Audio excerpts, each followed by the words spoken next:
Mais quoi de neuf dans ce monde de progrès, les amis? Que se passe-t-il? Ivana Maria, le talent au premier coup d'œil.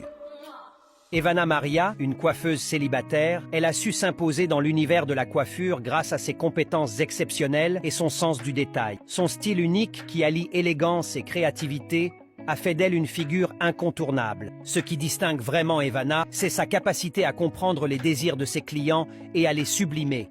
On ne doute pas qu'elle a une grande capacité à comprendre les choses, elle a indéniablement un très gros QI.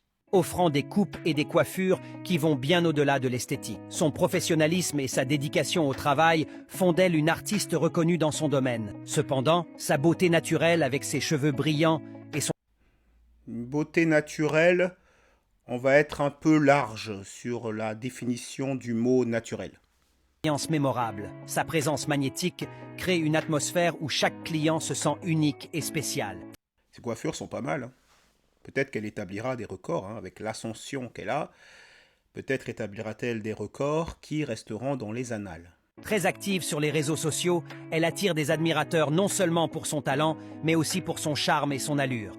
Oh là, la voix est en train de dérailler là. Ne serait-il pas en train d'objectifier Ivana en parlant de son physique?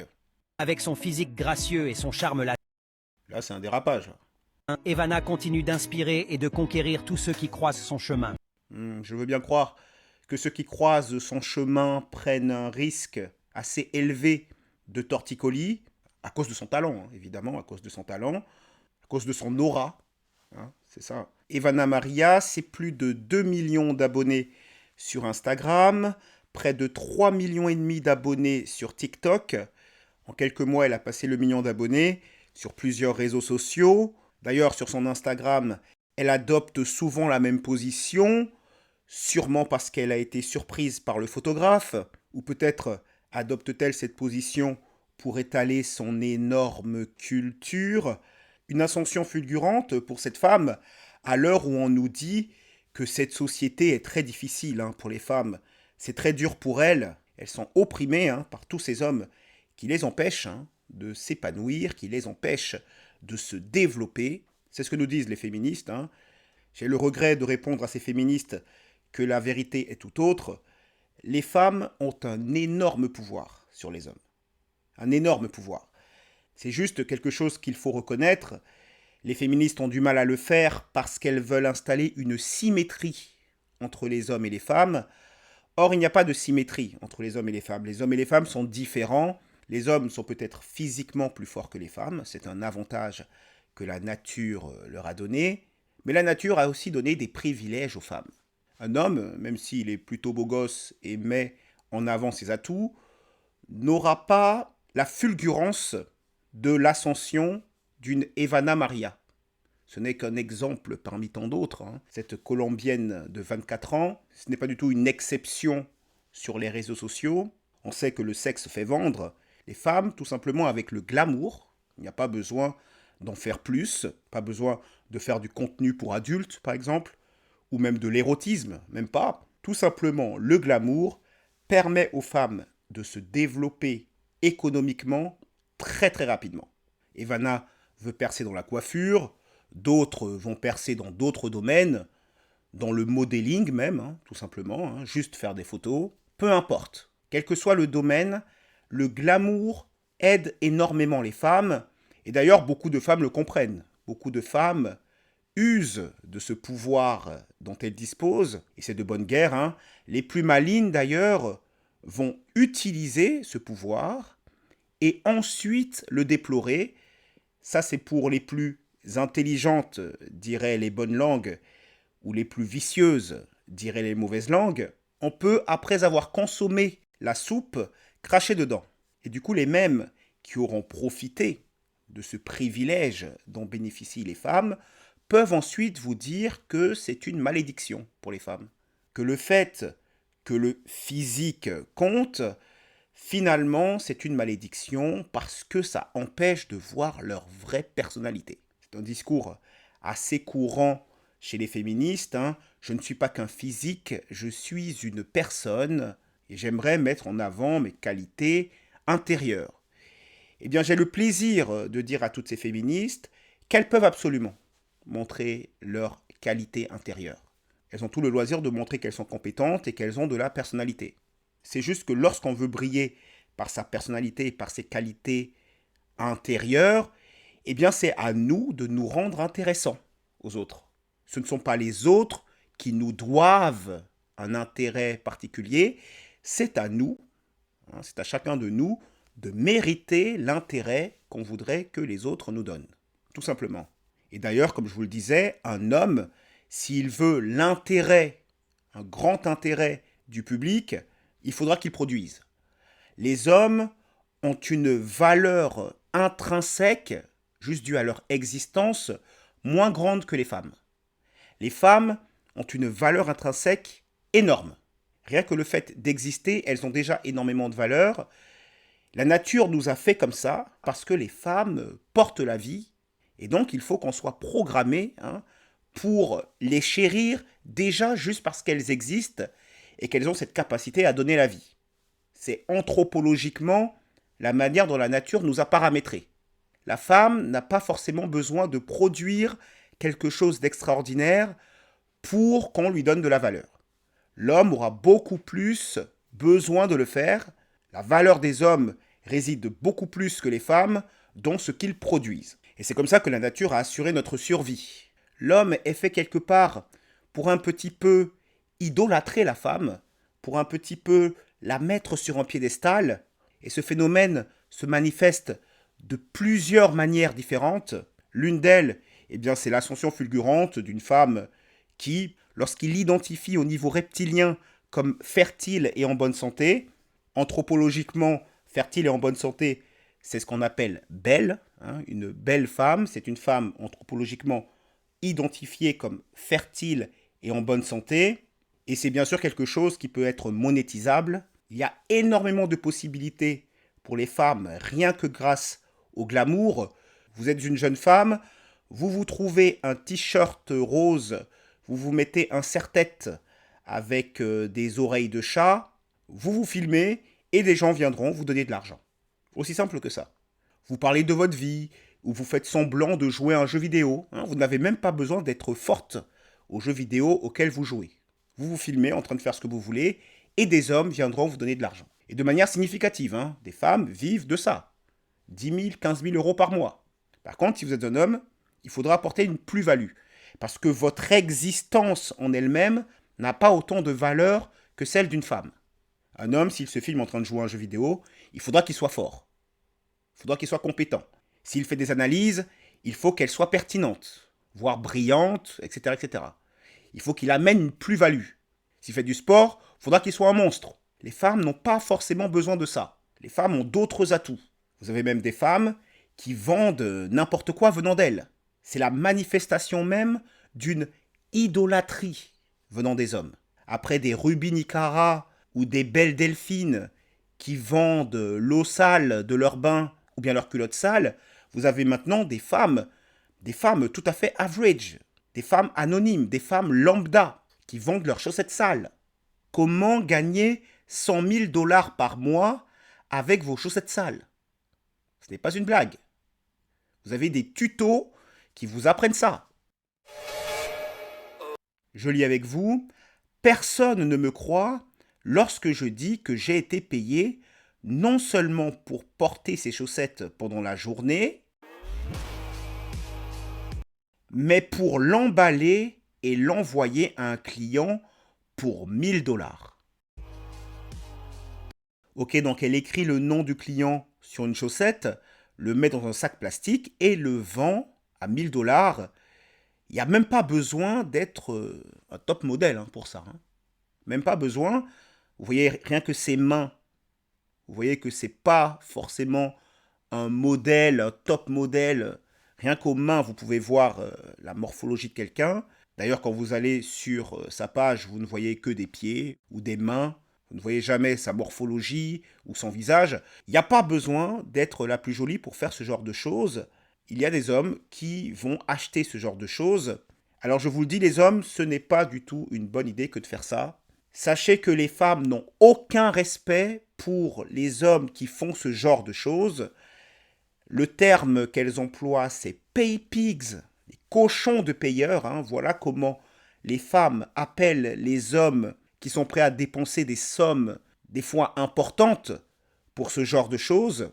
Elles vont prendre votre argent avec plaisir, mais elles auront énormément de mépris pour vous parce que c'est un signe trop flagrant de votre infériorité vis-à-vis des femmes. Donc ce n'est pas du tout une bonne idée pour un homme. Les femmes sont attirées et respectent plutôt les hommes qu'elles identifient comme supérieurs. Cela dit, il y a des hommes qui continueront à le faire et donc ces femmes s'en mettent plein les poches. Vous me direz, oui, mais ça c'est aux États-Unis, hein, ça se passe que là-bas. Eh bien, pas du tout. Vous avez aussi des Françaises, hein, je lis avec vous, hein. Prix pour que je vende le plus de chaussettes possible. On sous-estime aujourd'hui, on n'en parle pas beaucoup, hein, et donc on sous-estime aujourd'hui le nombre incroyable de femmes, bien plus grand qu'on le pense, de femmes qui gagnent leur argent simplement en vendant des objets qui intrinsèquement n'ont pas grande valeur. Elles ont juste de la valeur pour les fétichistes.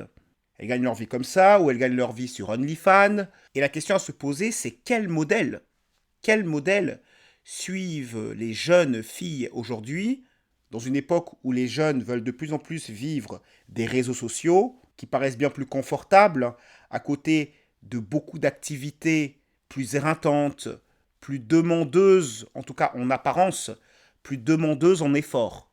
Aujourd'hui, les jeunes veulent aller, et on peut le comprendre, vers le moindre effort. Et on peut se demander donc quels sont les modèles pour les filles aujourd'hui, que ce soit au niveau des réseaux sociaux ou que ce soit dans la télé-réalité.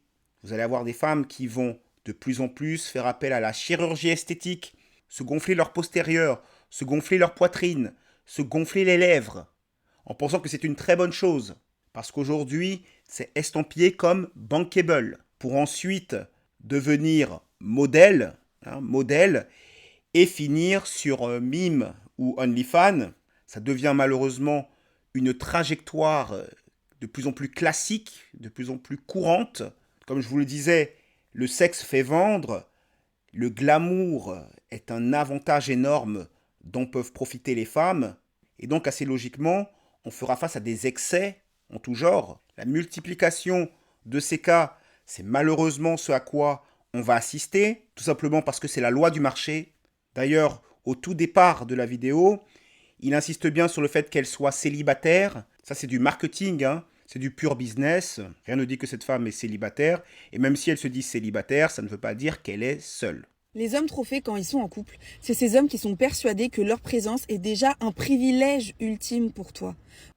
Des personnes qui pensent que leur simple présence est un privilège ultime pour vous. Ça ne vous rappelle rien? Ok, le problème, c'est pas qu'ils aient confiance en eux. Le problème, plutôt, c'est qu'ils basculent dans l'arrogance et dans le mépris des autres. C'est des relations. Ah, donc elle-même, elle dit, quelqu'un qui pense que sa simple présence est un privilège pour vous et que c'est à vous de faire des efforts pour cette personne-là, c'est donc de l'arrogance. C'est elle-même qui le dit. Qui se comporte comme ça? Qui a tendance à penser que sa simple présence, le simple fait que vous sortiez avec la personne en question, le simple fait que vous sortiez avec elle, eh bien c'est un privilège pour vous, et pour pouvoir avoir ce privilège, il faut faire des efforts, il faut raquer, etc., etc. Qui a ce discours-là? Tout ça n'est-il pas le discours qu'on entend constamment sur les réseaux sociaux, venant des femmes? D'ailleurs, lorsque vous lui demandez qu'est-ce qu'elle apporte, qu'est-ce qu'elle met sur la table, elle déteste cette question-là, elle vous répond « je suis la table », pour vous dire qu'elle n'a rien à y mettre.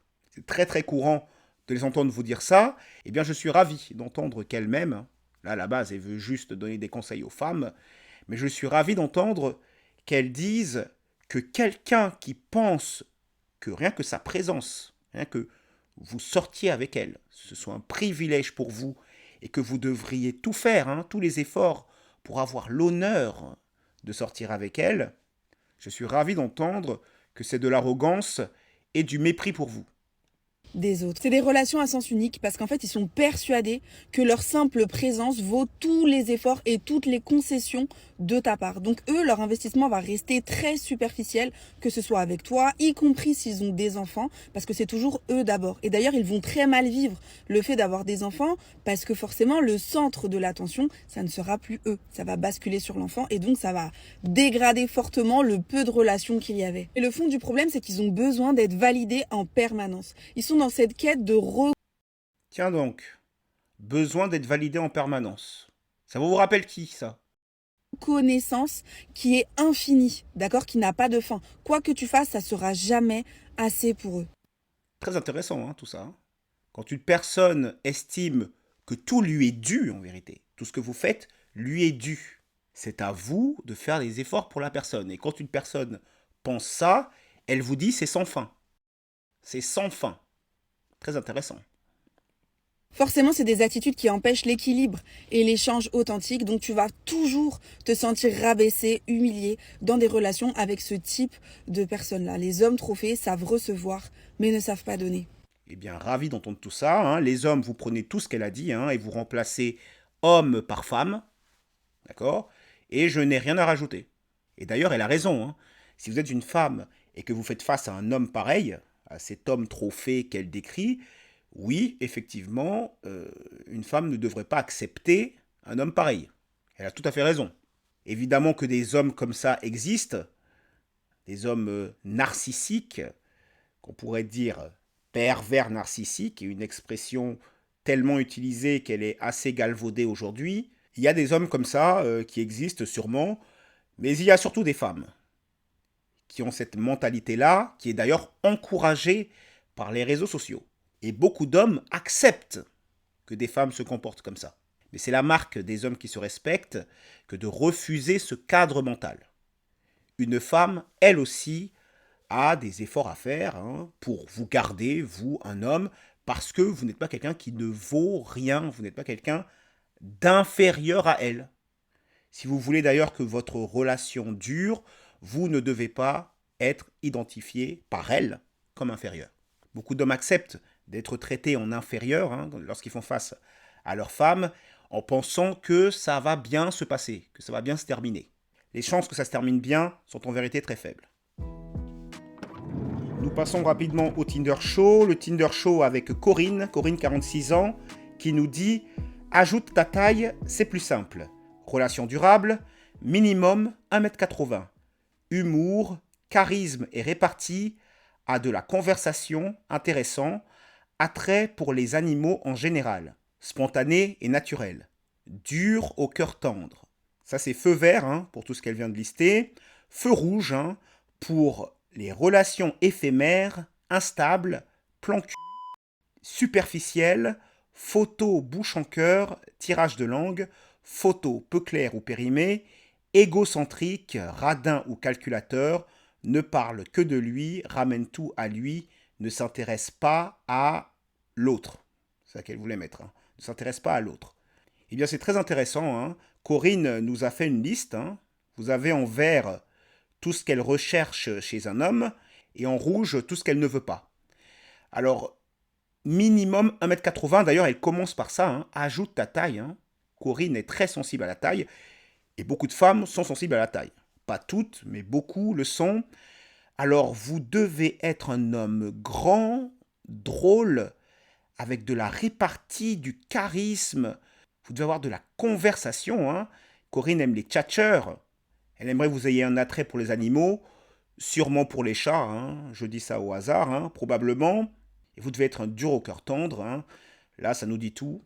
Le dur au cœur tendre. Hein. Corinne adore les bad boys. Hein. Et c'est très intéressant parce qu'on a un petit effet miroir hein, à partir de cette ligne, entre le vert et le rouge. Voilà les gens à qui elle a eu affaire.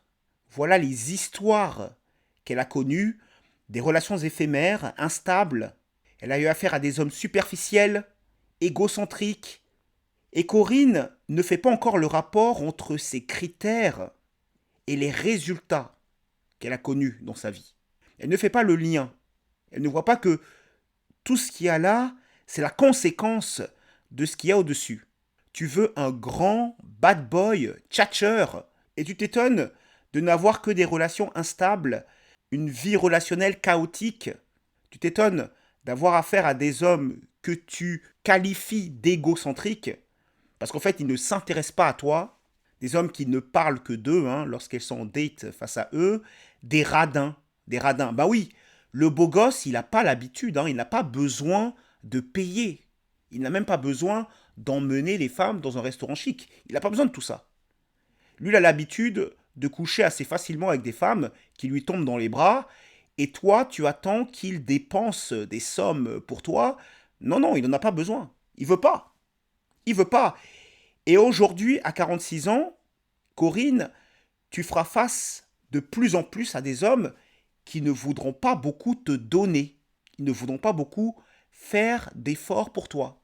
Donc Corinne est dans de beaux draps parce que avoir à 46 ans encore ce genre de critères, elle ferait bien de faire certains ajustements parce qu'elle n'a pas du tout l'air d'avoir compris la dynamique sociale.